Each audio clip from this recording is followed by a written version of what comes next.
Hello friends, শুভ দুপুর। আর আজকে কি রান্না হয়েছে? আজকে হচ্ছে শুক্রবার। তো কি রান্না করেছি সেটাই তোমাদের সঙ্গে শেয়ার করছি, কারণ আমি প্রতিদিন রান্নাই তোমাদের সঙ্গে শেয়ার করি কি রান্না হচ্ছে কি। তো আজকে রান্না কি করেছি সেটাই তোমাদের সঙ্গে শেয়ার করছি। এদিকে রান্না করেছি ডাল, এখানে করেছি ডাল, আম দিয়ে ডাল।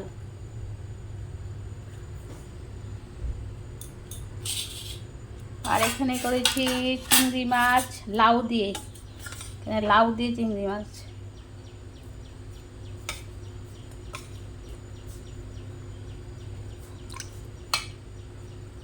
তো লাউ দিয়ে করেছি চিংড়ি মাছ, দেখো কত সুন্দর। আর তোমরা কে কে লাউ দিয়ে ভালোবাসো চিংড়ি মাছ? আমাদের তো সেই লাগে। লাউ দিয়ে চিংড়ি মাছ করেছি, কত সুন্দর। আর এখানে করছি উচ্ছে বেগুন ভাজা, উচ্ছে বেগুন ভাজা। আর ভাত তো থাকবেই, এই ছিল আমাদের আজকে রান্নাবাড়া। তো তোমরা কে কী রান্না করছো অবশ্যই কমেন্টের মাধ্যমে জানাবে। তো রাখছি বেশি।